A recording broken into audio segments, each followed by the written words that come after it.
La santé mentale retient toutes les attentions suite aux différentes crises à répétition et notamment après la pandémie. Il s'avère qu'il existe un financement, mais est-il suffisant? Est-on aussi suffisamment informé des dispositifs qui existent? Qui y a accès? Autant de questions bien que l'on va poser à notre spécialiste psychiatre Caroline Depeut. Bonjour. Bonjour. Bonjour. Merci de nous avoir rejoints dans ce studio. Alors, je l'ai dit, vous êtes psychiatre et également directrice de Epsilon. Vous êtes autrice de 2 ouvrages bien dans ma tête. On vous avait reçu d'ailleurs pour celui-ci et vous venez de sortir « J'arrête d'en faire trop ». Alors, est-ce qu'aujourd'hui, en fait, plus que jamais, la santé mentale des Belges est préoccupante ? Oui, je pense qu'on peut faire le constat assez simplement qu'on a une augmentation des problèmes de fragilité psychologique et puis de maladies mentales, effectivement, et que le tout est en explosion avec une forte demande qui nous arrive. Et il y a un véritable lien avec ces crises, cette période de multicrises depuis la pandémie. Oui, tout à fait. Il y a d'abord eu la première crise Covid qui a quand même fort impacté par son anxiété massive et puis le grand besoin d'adaptation qu'on a dû mettre en œuvre, mais qui a aussi surtout impacté les jeunes et les jeunes adultes qui ont vraiment du mal à se remettre dedans dans l'après-crise. Et puis suite à ça, comme vous le dites bien, on est rentré dans une ère de permacrise. Il y a de la crise permanente tout le temps. Et c'est vraiment très difficile parce qu'en fait, comme nous sommes des petits êtres humains, que nous ne sommes pas encore des robots ni une intelligence artificielle, on a besoin de se reposer, on a besoin de récupérer. Et en fait, ce contexte ne nous le permet plus. On est toujours en train d'angoisser, de devoir s'adapter et on n'a plus de moments où on peut être serein, tranquille, ou en tout cas, on a de plus en plus de mal à trouver ça et du coup, on s'épuise. D'autant plus dans les familles précarisées, j'imagine, qui ne peuvent pas faire face à cette crise énergétique, par exemple, où il y aurait même un lien du fait de ne pas pouvoir se chauffer et d'avoir en conséquence des maladies plus mentales. L'anxiété est démultipliée. Il y a des liens qu'on voit depuis longtemps entre la précarité, la pauvreté et les maladies mentales, dans les deux sens. La précarité augmente la souffrance mentale et la souffrance mentale augmente la précarité parce qu'en fait, on a du mal, du coup, pour s'en sortir, pour avoir des papiers et une rémunération, il faut quand même être très, très organisé. Et quand vous avez une souffrance psychique et que vous avez du mal à respecter peut-être les rendez-vous parce que vous n'êtes pas bien, que vous n'osez pas sortir, eh bien, ça peut vous mettre dans des difficultés. Et puis, c'est vrai qu'on l'a vu avec la crise Covid, le fait d'être enfermé dans des petits endroits, c'est quand même pas évident. Il y a eu une augmentation de la violence dans ces moments-là. Et puis maintenant, la crise énergétique, pour certains, c'est vraiment une anxiété vitale. C'est manger ou payer ma facture de gaz et d'électricité. Vous évoquiez les jeunes. De plus en plus de jeunes, et même plus que les adultes, sont touchés par ces anxiétés, dépression même. On parle surtout des jeunes de 19 à 29 ans qui n'ont même plus d'intérêt envers le marché de l'emploi. C'est terrible, cette crise. Mais oui, et c'est vraiment interpellant. Alors je pense que dans ces jeunes qui n'ont plus d'intérêt pour le marché de l'emploi, c'est pour le marché de l'emploi tel qu'il est montré actuellement. Et peut-être que ça signe un besoin de changement qui peut être repris positivement, de se dire on veut plus travailler comme avant, travailler comme une finalité, vouloir faire de l'argent et puis plus avoir de temps pour soi. Il y a peut-être à réinventer les choses. Ça, c'est, je dirais, j'essaye toujours de voir le côté positif, de reprendre un peu là-dessus un pouvoir et une maîtrise. Mais il y en a certains pour qui c'est tellement précaire, tellement incertain qu'il n'y a même plus cette envie ou cette étincelle ou ce désir ou même de savoir ce qu'ils ont envie de faire. Et là, il y a vraiment quelque chose où il y a un besoin de raccrocher à du désir, à de la vie, à de l'envie. On l'a dit en préambule, on va un peu s'intéresser au financement et à l'accès pour tout un chacun. On n'est pas forcément bien informé, on ne sait pas qu'on peut être remboursé en partie de ces consultations psy. On peut aussi signaler que ça coûte 5% du produit intérieur brut belge chaque année et c'est un des taux les plus élevés en Europe. Ça veut dire quoi ? Ça veut dire qu'en fait la maladie mentale coûte à la société.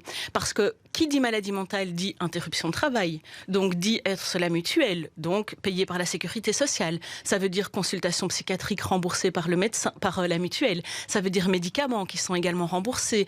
Ça veut dire hospitalisation. Les hospitalisations coûtent très cher. Et donc le coût de tout ça, le coût de la maladie mentale, eh bien c'est 5% du PIB. Alors évidemment, en termes purement économiques, on peut se dire bah oui, on a un intérêt finalement à prendre en charge la santé mentale parce que ça nous coûtera moins cher. Mais en termes psychologiques et individuels, individuel, on a aussi tout intérêt à ça parce que quand on n'est pas bien, on est effectivement dans un état de difficulté et ça nous précarise. Mais alors, Caroline De Puyt, on l'a dit, il y a eu quand même des avancées avec le Covid. Ça a permis de voir que la santé mentale était importante. C'est vrai que ça a été mis de côté au départ, mais après, quand même, on a rattrapé un petit peu les choses. Le ministre de la Santé, Frank Vandenbroek, a débloqué des budgets supplémentaires pour le remboursement des consultations, notamment avec des consultations à 20 €, si je ne me trompe pas, en tout cas qui sont possibles. Et finalement, les gens ne viennent pas vers vous, ils n'ont pas connaissance de ces dispositifs, on ne dépense pas tout ce budget qui a été prévu. Comment vous l'expliquez, ça ? Alors, en fait, pour essayer de faire simple, il y a donc effectivement, il y a des finances supplémentaires qui ont été mises en place pour la santé mentale, pour rembourser, oui, tout à fait, pour rembourser les consultations psychologiques de première ligne. D'accord ? Donc en fait, dans la santé mentale, vous avez les psychiatres et les psychologues. Psychiatres sont des médecins, ils sont remboursés. Vous êtes remboursé de toute façon. Donc on est remboursé de toute façon, il n'y a pas de limite, il n'y a pas de minimum, il n'y a pas de maximum. Les psychologues n'étaient pas remboursés jusqu'ici. Quand vous alliez chez un psychologue, ça vous coûtait 50, 60, 70 € et puis c'est quand même un fameux budget et c'est pas remboursé. Maintenant, il y a la possibilité de rembourser une dizaine de séances, renouvelables une fois, avec le tiers payant, comme vous l'expliquez, donc avec ce ticket modérateur qui est, je pense même de 12 € quand vous êtes assuré normal et de 7 € quand vous êtes bénéficiaire d'une intervention majorée. Sans prescription du généraliste. Sans prescription du généraliste ou du psychiatre, vous allez, il faut en fait que vous trouviez un psychologue de première ligne qui soit compris il doit avoir lui-même rempli une demande et être conventionné dans ce cadre-là. Ouais. Donc c'est pas n'importe quel psychologue. Alors évidemment, le problème, c'est que nous, les psychiatres, on est totalement débordés. Les gens arrivent jusqu'à nous parce que, et je comprends, quand vous n'êtes pas bien, vous avez besoin d'un diagnostic, vous avez besoin d'une mise au point, vous avez envie de savoir si un traitement est nécessaire ou pas. Le psychologue ne peut pas prescrire de traitement. Et donc, du coup, il y a encore cette tendance à vouloir vraiment aller vite chez le psychiatre et c'est important. Nous sommes aussi de la première ligne.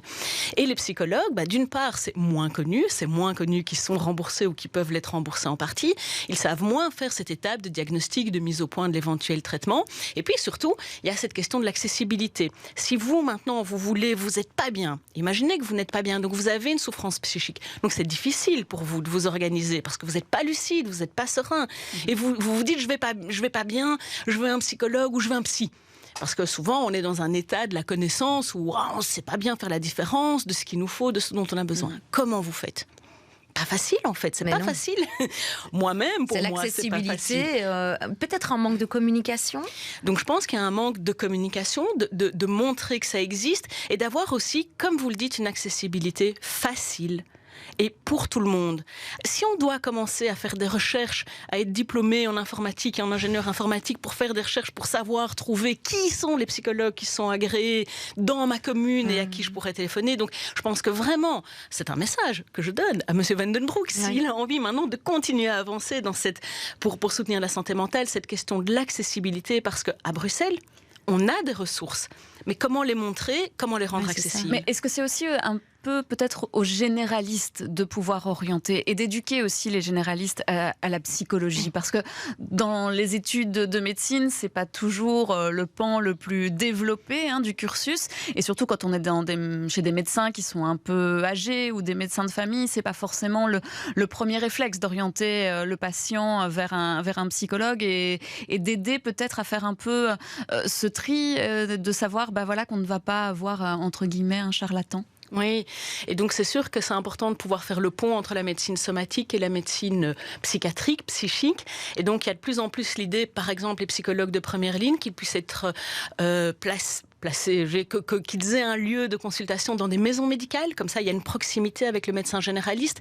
Et c'est vrai que pour le médecin généraliste, c'est frustrant parfois, parce que d'une part, probablement qu'il y a un manque de formation, mais il y a aussi un manque de temps, parce qu'en fait, prendre en charge les souffrances psychiques, ça prend du temps. Vous devez laisser l'autre se déployer, puis poser des questions, gagner la confiance, prudemment, gagner la confiance, être pas sûr. Et donc, c'est ça qui rend aussi la chose complexe, mais vous avez tout à fait raison, je pense que vraiment il y a un effort effort à faire d'information des médecins généralistes pour qu'eux-mêmes puissent s'orienter, qu'ils aient un listing facilement accessible, qu'ils puissent dire bah, ok, vous êtes dans telle commune, il y a ce psychologue-là. Moi, j'ai aussi le service de santé mentale, qui sont des centres de consultation avec psychiatres, psychologues, assistants sociaux, et de pouvoir, lui aussi, du coup, pouvoir en même temps entendre un peu la souffrance et en même temps pouvoir faire courroie de transmission. C'est un peu son rôle de première ligne et je crois que lui-même se sent parfois fort démuni. Mais encore une fois, pour qu'il ait accès à cette information, il faut qu'elle soit disponible facilement, gratuitement, parce qu'il n'a pas le temps. Oui, c'est ça, c'est un travail de réseau aussi à un moment donné. On parlait de ce budget plus en plus élevé pour la santé mentale, 4 fois plus en 2021, donc on est passé de 40 à 150 millions d'euros. C'est pas n'importe quoi. Est-ce que ça reste sous-financé ou au contraire c'est de l'argent perdu, puisque, comme on le disait à l'instant, on ne fait peut-être pas le déplacement, on n'a peut-être pas cette accessibilité? Non, ça reste sous-financé, 150 millions par rapport aux milliards qui sont dans la santé, ça reste sous-financé. Donc je pense que c'est vraiment, merci de faire l'effort et de prendre en compte cette dimension qui est nécessaire, mais ça reste sous-financé, tout à fait. Parce que la santé mentale, c'est plusieurs lignes. C'est la première ligne, comme je le disais, mais c'est aussi l'hospitalier, mais c'est aussi, on parle beaucoup des troubles du comportement alimentaire, c'est aussi les diététiciens dans ce cadre-là. Si on parle des personnes âgées qui sont dans une entrée en démence, c'est aussi les neuropsychologues. Et donc en fait, c'est assez vaste. Abus d'alcool aussi, de plus en plus. L'abus d'alcool, on en a aussi beaucoup parlé. Et donc, en fait, tout ça, en plus, fait intervenir de multiples professionnels qui doivent se partager un gâteau qui est trop faible par rapport aux besoins qui sont là actuellement. Est-ce qu'on peut encore parler de certains endroits comme des hôpitaux psychiatriques? Est-ce que des gens, justement parce qu'ils n'ont pas eu la chance ou l'opportunité de consulter des spécialistes, se retrouvent inopinément dans des hôpitaux comme celui-là? Et ça aussi, c'est plutôt un mauvais signe? Alors, les hôpitaux psychiatriques, c'est absolument nécessaire. On ne trouvera jamais une société, un endroit qui peut se passer d'hôpital psychiatrique. Avoir une hospitalisation à un moment dans votre crise, c'est parfois utile, c'est parfois nécessaire. C'est un lieu où on vient se déposer quand on a des idées suicidaires importantes, quand on n'arrive plus à s'en sortir, et c'est vraiment important que ça existe. Mais du coup, c'est vraiment important aussi que ce soit une bonne orientation, que ce soit parce que vous en avez besoin dans un moment de crise et qu'on ne peut pas faire autrement. Et c'est aussi ça qu'on essaye de déployer dans la réforme de la santé mentale. C'est justement de ne pas tout mettre sur l'hospitalier. Mais en même temps, ça ne veut pas dire qu'on pourrait s'en passer et que ce n'est pas nécessaire. C'est nécessaire. Même chose pour les hospitalisations sous contrainte en psychiatrie. L'idée n'est pas de se dire « Oh, dans un monde idéal, il n'y en aura plus ». Non, c'est toujours nécessaire. Par contre, essayons que ce soit des bonnes indications et que la prise en charge là soit une prise en charge de qualité pour la personne qui est en souffrance. Oui, on arrive en fait finalement, comme avec la médecine classique, à faire d'abord de la prévention. C'est plus efficace que de se retrouver après aux urgences psychiatriques ou à l'hôpital psychiatrique. Merci beaucoup Caroline Depoy d'être venue pour nous parler de la santé mentale des Belges. Je rappelle que vous êtes psychiatre. Merci beaucoup.